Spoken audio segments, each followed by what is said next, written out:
क्या धर्मेंद्र के निधन के बाद टूट गया परिवार? देओल और हेमा मालिनी के परिवार में क्या आ चुकी है दूरी? क्यों हेमा मालिनी ने अब तक नहीं देखी अपने पति धर्मेंद्र की आखिरी फिल्म 21? हेमा मालिनी ने पारिवारिक मनमुटाव पर अब जाकर तोड़ी चुप्पी। सनी देओल के बर्ताव पर भी किया अपना खुलासा। नमस्कार दोस्तों, हम बात कर रहे हैं एक ऐसे परिवार की जो दशकों से बॉलीवुड की चकाचौंध में बना रहा है, लेकिन हाल ही के कुछ दिनों की अगर बात करें तो पारिवारिक टूट की अफवाहों की चपेट में भी वो परिवार आ ही गया। हम बात कर रहे हैं दिवंगत धर्मेंद्र जी के परिवार की, जहां हेमा मालिनी, सनी देओल और बॉबी देओल जैसे सितारे शामिल हैं। लेकिन क्या वाकई इस परिवार में कोई मनमुटाव है या ये सब मीडिया की बनाई हुई कहानियां हैं? आज हम इस पूरे मामले को विस्तार से समझने की कोशिश करेंगे। धर्मेंद्र जी का जन्म 8 दिसंबर 1935 के दिन यानी 8 दिसंबर 1935 को पंजाब के एक छोटे से गांव में हुआ था। उन्होंने बॉलीवुड में अपनी शुरुआत 1960 में फिल्म दिल भी तेरा हम भी तेरे से की थी और जल्द ही वो एक्शन हीरो के रूप में मशहूर हो गए। उनकी ज़िंदगी में पहला बड़ा मोड़ आया 1954 में, जब उन्होंने प्रकाश कौर से शादी की। इस शादी से उन्हें दो बेटे हुए, सनी देओल और बॉबी देओल, और दो बेटियां हुई, विजेता और अजीता। धर्मेंद्र का करियर चमक रहा था, लेकिन 70 के दशक में उनकी मुलाकात हुई हेमा मालिनी से, जो उस वक्त की ड्रीम गर्ल थीं।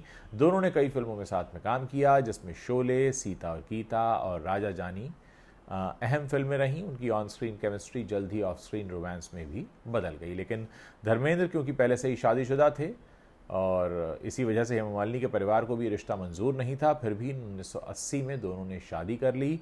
लेकिन इसके लिए धर्मेंद्र को इस्लाम धर्म कबूल करना पड़ा, क्योंकि हिंदू मैरिज एक्ट के तहत दूसरी शादी की अनुमति नहीं है। इस शादी से हेमा मालिनी को दो बेटियां हुईं, ईशा देओल और आहना देओल। ये दोनों परिवार सालों से अलग अलग रहते आए थे। धर्मेंद्र अक्सर अपने पहले परिवार के साथ लोनावला के फार्म हाउस पर समय बिताते थे, जबकि हेमा मालिनी मुंबई में अपनी बेटियों के साथ रहा करती थीं। लेकिन सवाल ये उठा कि क्या ये अलगाव कभी मनमुटाव में भी बदला? सालों तक मीडिया में ऐसी कोई खबर नहीं आई, लेकिन हाल में कुछ ऐसी घटनाएं हुई जिनसे ऐसे सवाल खड़े हुए। अब आते हैं उस दुखद घटना पर जिसने पूरे देश को सदमे में डाल दिया। 24 नवंबर 2025 के दिन 89 साल की उम्र में धर्मेंद्र का निधन हो गया। यह खबर बॉलीवुड और उनके फैंस के लिए एक बड़ा झटका थी, क्योंकि वो अभी भी सक्रिय थे और अपनी आखिरी फिल्म 21 में दिखने वाले थे। निधन के बाद परिवार ने उनका अंतिम संस्कार बहुत जल्दबाजी में और सादगी से किया।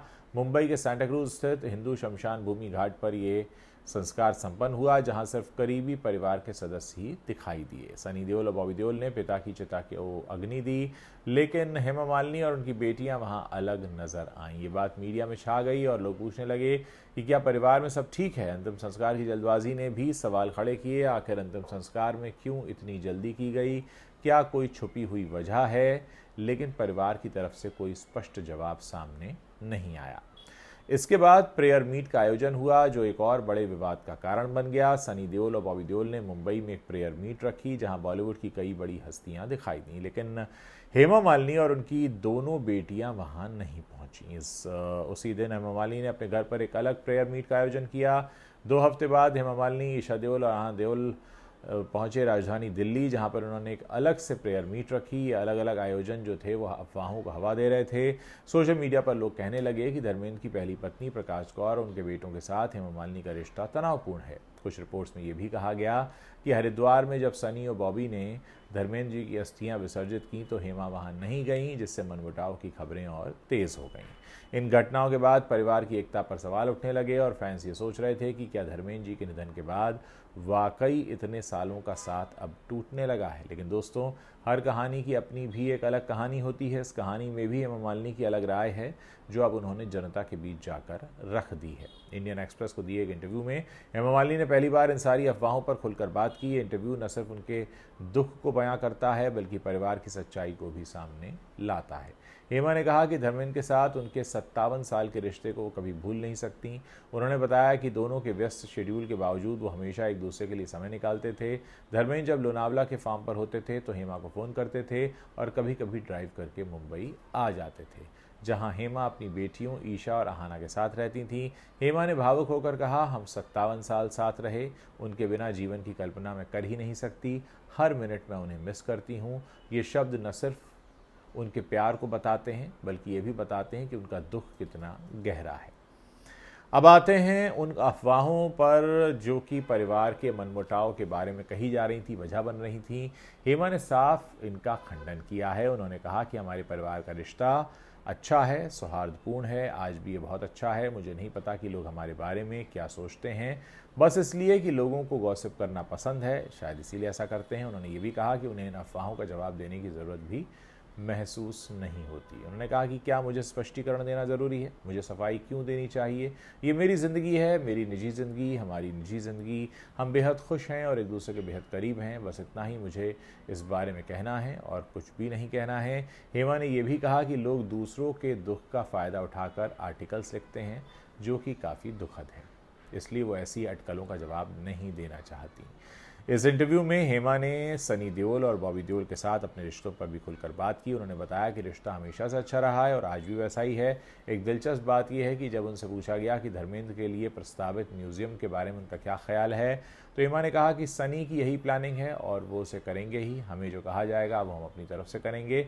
वैसे भी सनी कुछ भी डिसीजन लेने से पहले मुझे ज़रूर बताते हैं। ये बयान साफ बताता है कि परिवार में कोई मनमुटाव नहीं है, बल्कि सनी हेमा से सलाह लेते हैं और उन्हें अपडेट भी करते रहते हैं। इससे ये भी जाहिर होता है कि धर्मेंद्र की विरासत को आगे बढ़ाने में दोनों पक्ष साथ मिलकर काम कर रहे हैं। हेमा ने यह भी खुलासा किया कि उन्होंने अभी तक धर्मेंद्र की आखिरी फिल्म 21 नहीं देखी है, जिसकी वजह बताते हुए हेमा मालिनी ने आगे कहा, जब ये फिल्म रिलीज़ हुई तब मैं मथुरा थी और मुझे वहाँ अपना काम करना था, साथ ही मैं इसे अभी नहीं देख सकती, ये मेरे लिए बहुत भावुक कर देने वाला होगा। मेरी बेटियां भी यही कह रही हैं, शायद मैं इसे बाद में देखूंगी जब मेरे ज़ख्म थोड़े भरने लगेंगे। अब सवाल ये उठता है कि अफवाहें कहाँ से शुरू हुईं। असल में धर्मेंद्र के निधन के बाद की घटनाएं ही इसका कारण बनी। अंतिम संस्कार की जल्दबाजी ने लोगों को सोचने पर मजबूर कर दिया कि परिवार के बीच कुछ खटपट है। परिवार ने बताया कि धर्मेंद्र की आखिरी इच्छा ये थी कि उनका अंतिम संस्कार सादगी से हो और उसमें ज़्यादा देर न की जाए, लेकिन मीडिया ने इसे मनमुटाव से जोड़ दिया। फिर प्रेयर मीट का मामला भी सामने आया, जहां सनी और बॉबी ने मुंबई में इसका आयोजन किया, जहां प्रकाश कौर मौजूद रहीं, लेकिन हेमा नहीं पहुंची। इसके बिल्कुल इससे अलग हटते हुए हेमा ने अपने घर पर एक गीता पाठ रखा, जो उनके धार्मिक विश्वास के अनुसार था। दिल्ली की प्रेयर मीट हेमा की राजनैतिक प्रतिबद्धताओं के कारण रखी गई, क्योंकि वो मथुरा से सांसद हैं और वहाँ के लोगों के साथ जुड़ी हुई हैं। हरिद्वार में अस्थि विसर्जन पर भी हेमा की अनुपस्थिति को काफ़ी बड़ा मुद्दा बनाया गया, लेकिन हेमा ने इंटरव्यू में साफ कर दिया कि ये सब निजी फैसले थे और इसमें कोई भी छुपी हुई दुश्मनी जैसी बात नहीं है। दोस्तों, इस पूरी कहानी से एक बात साफ हो जाती है कि बॉलीवुड के परिवारों में भी आम जिंदगी की तरह उतार चढ़ाव आते हैं, लेकिन अफवाहें अक्सर सच्चाई से ज़्यादा तेज़ दौड़ा करती हैं। धर्मेंद्र जी की मौत ने पूरे परिवार को एकजुट होने का मौका दिया, लेकिन मीडिया की नज़रों ने इसे विवाद भी बना दिया। हेमा मालिनी का इंटरव्यू न सिर्फ इन अफवाहों का सीधा जवाब है, बल्कि ये संदेश भी देता है कि निजी ज़िंदगी को सम्मान देने की ज़रूरत होती है।